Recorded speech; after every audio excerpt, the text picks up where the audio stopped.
this one night I was giving this guy a dance, and the way that club was set up, it was in a very heavily regulated area, so you couldn't touch the customers when you were dancing from them, so you basically had to stand in front of them and dance around, and that was their private dance. To to make things even more romantic, the way they had everything set up, like all the single song dances were done in these open booths, and they had the booths lining the walls of the building. And customers and girls would go into these little booths. The customer would sit down against the wall facing outward, and the dancer would dance around in front of the customer. And it wasn't particularly private. It wasn't particularly, like, it just definitely wasn't private. I remember at one point they finally got these little plastic barriers that they could put up. They were like opaque. They were like black plastic. And they actually looked nice. Like, they sound really tacky, but they actually looked nice. And it kind of blocked a little bit of the general view of the crowd so that there was more of an illusion of privacy along with the dancer. But I don't think they had them up at that point. Anyway, I'm dancing around in front of this guy in a bikini because they had strict regulations on how many clothes you could wear, and when you were out on the floor and not on stage, you couldn't like just be naked, and you couldn't have your bra off, and you had to have a certain percentage of your butt covered. Like, imagine 75% of an ass. That's how much you had to have covered. It was weird. So I'm dancing around in a bikini, like the kind that you would buy at a store, not like the little string bikinis, but an actual, like, I'm in a legitimate swimming suit at the beach, not trying to show off or anything. Like, I bought this at Walmart. I'm dancing around in front of this guy, and I start noticing this strange, like, flashing light. And I'm looking at this light. That does not look like regular club lighting. So my first thought is, well, did they get new lights? I don't remember this. I haven't seen this before. And so, out of curiosity, I turned around to see what was flashing so much. It was some dude with a camera standing right behind me taking pictures of my ass.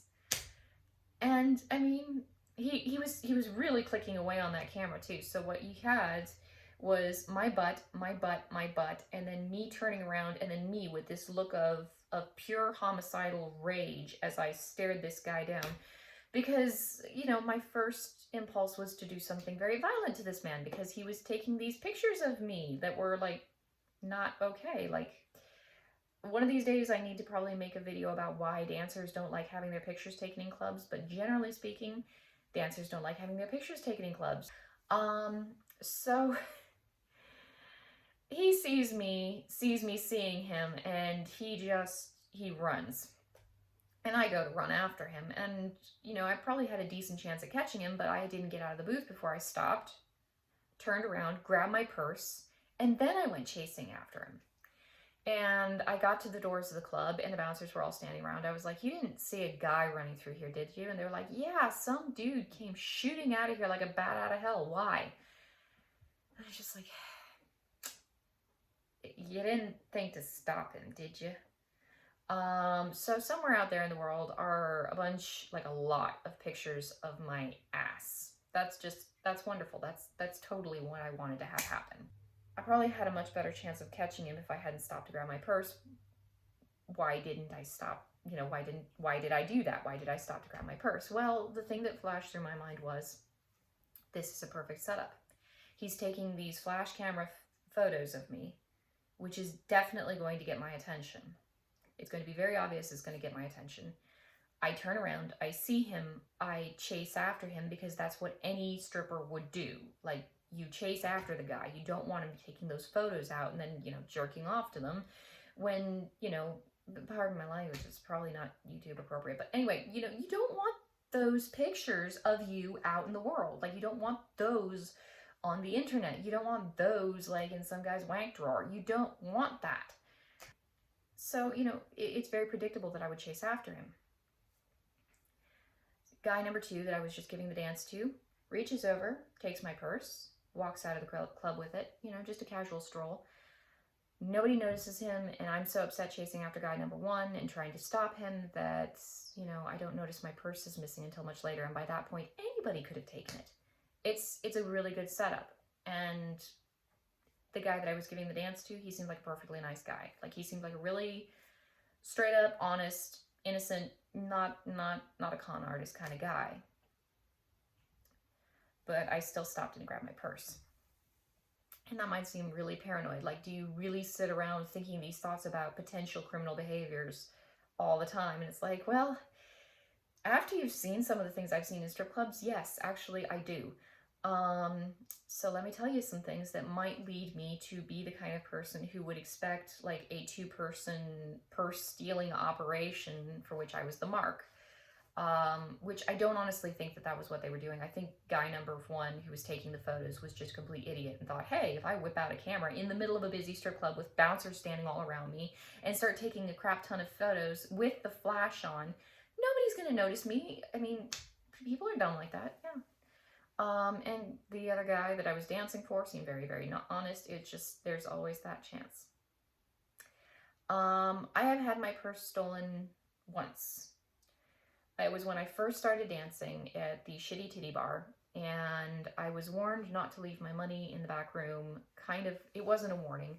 This one night I saw one of the dancers signing all her bills. Like, she had a stack of 20s and she was signing them one after the other with like a pen, like a permanent marker. I was like, what are you doing? And she's like, well, this one night one of the girls was having a breakup with her boyfriend, and it was a pretty bad breakup. So one night he wandered into the back room. Nobody caught him. Nobody saw him. He went through and he took every like stash of money that every single girl had put there. And then he walked back out with it with like hundreds and hundreds of dollars. And when we tried to stop him and the cops were called, he just said, well, there's no way to prove it's not my money to begin with. And so now she signs all of her bills, but she still left them in the unlocked back room where he could easily have just walked back in again and taken them. But, you know, she was always signing her bills. So, I mean, I'd prefer not to get my money stolen in the first place. I think it was my mother, who's not necessarily, my mom, when I was 19, she developed multiple sclerosis, and it affected the way she thinks a little bit. And so I think it was my mom who told me it was much safer to keep my purse in the car because somebody might steal it inside their strip club. So I did that, which was, you know, obviously remarkably dumb, but I didn't know any better. I hid it in the car. Like, I didn't put it out like on the seat where you could see it. I hid it, but I was in the middle of a move and I had my car full of junk because I was moving in between the town where I had worked on the ambulance and my hometown, because I was going back to my hometown so I could work in this strip club more. And in the middle of that move, I had, you know, I wasn't renting a moving van. I had my car full of junk. And so somebody broke into my car, and when they did, they found my purse with $1,000 in cash. Not 10,000, thank goodness. They found my purse with $1,000 in cash. So that was gone. Anyway, I learned, don't leave your purse in your car at a bar. Also, don't expect your car not to get vomited on by random strangers, because that also happens too. It was kind of weird. Like, one time I went up to the driver's side and I just looked and there was a bunch of vomit all over the side of the car. It's like, well, I'm getting in the passenger's side today. So anyway, I couldn't leave my purse in the changing room, and I couldn't leave my purse in my car. So after thinking about it for a while, I realized that the safest place to keep my purse was just directly on my person. And that way, if somebody tried to steal it, at least I could fight them tooth and nail for it. So that's what I did. I had rules for myself that I would always follow. I didn't necessarily need to keep my purse directly in front of me, but I had to have it, like if I would go and sit down at a table, or if I sat down in the bar, I always had it kind of in this range so that if somebody like reached in to grab it, I could see the movement and turn toward it. I always kept my purse like within this area. And if I was moving or turning, I would just take the purse and kind of casually move it around. I always kept it here. I always kept it with me. I always kept it gripped in my hand. If I was going up on stage to dance, I would find the centermost, rearmost point in the stage where it would take the most effort to get up onto the stage to reach it, and I would drop it back there. So that nobody could just reach up on the stage and grab it while I was dancing, because I'm pretty sure that's happened too. I can't remember if that's actually happened. I'm trying to remember a specific time, because a lot of girls get their purses stolen. It happened to me once. I learned my lesson. I lost $1,000. It sort of sucked. It was like a week's worth of earnings, so, you know, it it sucked. Just because my car got broken into, it doesn't seem like a good enough reason to be so paranoid. So let me tell you another story about purses getting stolen. This one night, I was on stage, and my ex-girlfriend was dancing that night, the crazy one that convinced me never ever to date women again.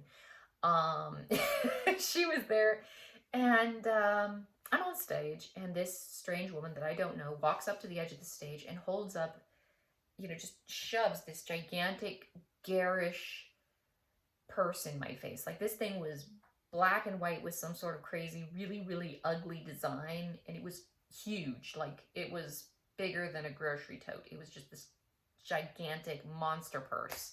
She shoves it up toward me at the stage and says, I don't know, something like, what do you think? Or, do you like it? Or something like that. And I looked at her like, I looked at the purse. I looked past the purse, like, to her, like, do I know you? And all of a sudden, like, she just turns away from me. She's like, you're not the one. And I was just kind of standing there on the stage like, what the hell? Like, what the hell just happened? Like, who was that lady? What do you mean I'm not the one? Were you looking for somebody else? Like, kind of feel a little rejected, honestly. So anyway, later on, I get off stage. I'm talking with customers. I'm doing my thing. I'm trying to earn money for the night.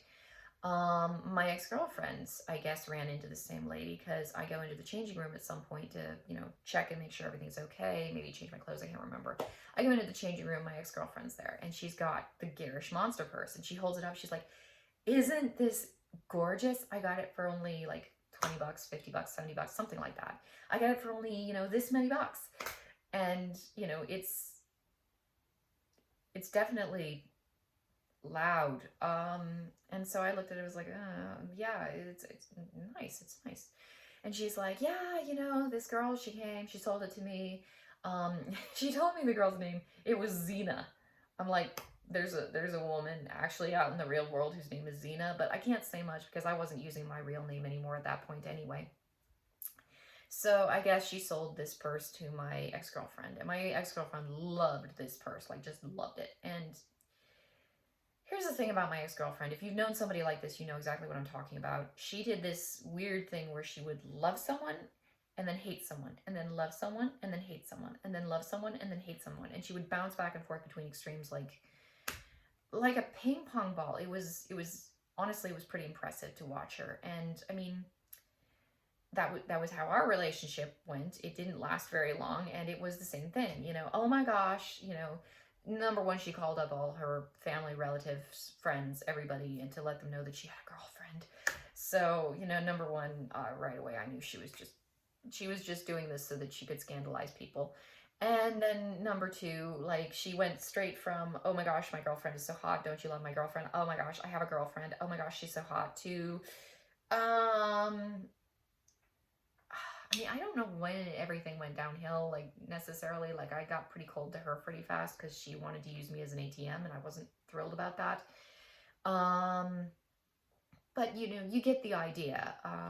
We broke up, and then she went around the club saying that she dumped me, which wasn't my recollection of things. And I had begged her to take me back, which definitely wasn't my recollection of things. And that she was afraid I'd given her an STD, which I don't even see how that's possible. But anyway, it was the shitty titty bar. Things were pretty crazy, and it was sort of a gaslighting kind of experience, like, altogether. But anyways, she was doing that thing again, which I'd seen her doing with me, and I'd seen her doing with multiple other people by this point. She loved the purse. She loved the purse. She loved the purse. Give it a week or less. She's going to hate that purse, and she won't know why she bought it. But for the time being, she's thrilled that she's got this purse. And she proceeds to, as she usually does, go out into the club and drink a bunch of alcohol and get kind of toasted and, flirt with the customers excessively with the hopes of taking some guy home and sleeping with him, because that's kind of her thing. I looked at it as like, okay, so she bought the purse. I guess the lady was selling the purse, and she bought the purse. And I don't like the purse because I think it's ugly, but, whatever. I go out, I continue talking with customers. End of the night rolls around. I come into the back room. Ex-girlfriend is there. She's like pouting. She's angry. She's upset. No garish purse in sight. She's like, you remember that purse that I bought? I was like, uh-huh. She's like, so I was talking with a customer. She goes into all this story. So here's what I've been able to piece together happened. She comes to the bar, which is, flat and it has stools. She sits down at the bar. She sets the purse over here. She turns to talk to the customer over here. She's mildly intoxicated, which doesn't help. And Xena walks up behind her, picks up the purse, slings it over her shoulder, and strolls out of the club. The guy at the door saw her walk in with the big ugly purse. He saw her walk out with the big ugly purse. He never thought twice. And she walked out with, everything that my ex-girlfriend had earned that night, which was only about half of what I'd earned that night. But yeah, no, I honestly, like, I think I would have been much more ticked off if it had happened to me, but as it was, I just kind of looked at it as like, that's actually pretty clever. I mean, I'm not recommending it, and I don't think it's a nice thing to do to a person, but, credit where it's due. That was actually pretty clever. Other purse snatchings that have occurred, gosh. I mean, I knew girls who would wear their money in their underwear. Like, they take a rubber band, they take all the money, they fold it all into a wad and then tuck it against their underwear and then rubber band it into place. Well, then guys get to see just how much money you're carrying around throughout the night. And it's like, it looks really cool when you see strippers walking around with hundreds tucked into their underwear. Like, hey, look at me. Aren't I earning a bunch of money?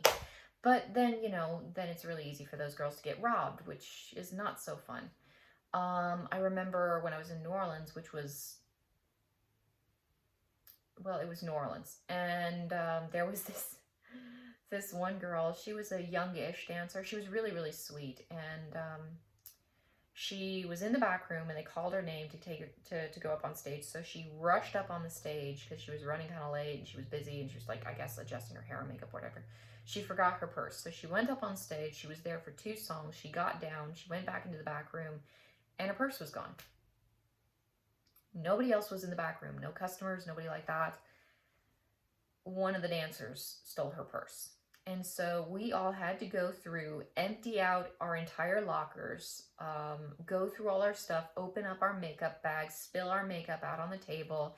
And the manager was going through all that stuff. And that's not a problem for me because I was a traveler. So I had I had like 3 outfits, 1 pair of shoes. I think I might have had 1 backup pair of shoes in case that one broke. I don't know if I was even carrying makeup anymore at that point. I had like a hairbrush and like some extra deodorant, and that was it. Like, I opened my bag, I dumped it out. There were only like 7 items. I showed her where they all were, and then I scooped it all back into the bag, and I was done. Some of these girls, they had like lockers, like school-sized lockers. They were just piled high with like clothing and makeup and shoes and stuff, and they're like going through it. And I was pretty disgusted with everything at that point. Like, it's bad enough that we have customers stealing from us. It's another thing when we steal from each other. That's just, like, that's a new low. And that was the last time I ever worked in that club. Because, I mean, I guarded my purse like a crazy person, but that's a new low. I mean, it was not a well-ran. I liked the manager a lot, like I really did, but it was not a well-run club. She was a wonderful person. She was really cool. She did not run the club well, and I don't know if it was because she was just a really new manager or if she just didn't have quite the professional edge she needed. And I heard since then that club got shut down and put under new management. I don't know if that's true or not, because they're still open, I think, but I heard at one point that it had gotten shut down, which is unfortunate. But there was a lot of drug abuse in that club. There were a lot of management problems, like professional problems that shouldn't happen. So that was the last time I went there. After that, I was like, yeah, this isn't a good place to earn money. I felt really sorry for that girl. I think I gave her like a bunch of the money that I had earned, which was not a lot at that point because they weren't running the club well. So not a lot of customers were coming in. There wasn't a lot of money flowing through it at that point. So, I mean, I ended up like, I think I gave her like nearly all the money I'd made that night, which wasn't much. And then I walked out with like, I think $20, something like that. And then I went to get my fortune read because I wanted to do that before I left New Orleans for good. And I got my fortune read, and then I just tipped the guy like everything else that I had made that night, and I walked out with nothing because screw it. Just screw that place. I love New Orleans. I loved New Orleans, but my experience of it was not the fun vacation experience that a lot of people have. I saw a lot of cockroaches, I saw a lot of rats, and I saw a lot of drugs. I loved it. I loved it all. I didn't do the drugs. I loved the place. I really did. The heat was just, it was like living in your own personal sauna. It was so good. It was so moist and so comforting on my skin. It was just fantastic. So anyway, those are a few of my stories of purse snatchings that have occurred. Those are the ones I can remember offhand. There are other occasions, like people lose money, like strippers get robbed. Like people will try to steal stuff from us. And I think it's a combination of people expect us to have like just endless gobs of money, which we don't necessarily have. Like I've seen so many girls who've washed out of strip clubs because they just couldn't earn money. And also people don't necessarily think of us as human beings. It's like, oh, well, you're a stripper. You're, the scum of the earth. It's like, I can totally steal from you. It's not like you're a person, It's not like you're somebody who deserves respect. It's not like you're somebody who deserves to be treated like a human being. So that's also, I think, an issue a little bit sometimes. But also, strip clubs are just dark places. Like, scummy people hang out in strip clubs sometimes. Not everybody who hangs out in strip clubs, but, if you're looking for a dark, scummy place, strip club might be a better bet than other places around town. But I think that's about it. I'll talk to you guys later, and good luck guarding your purses.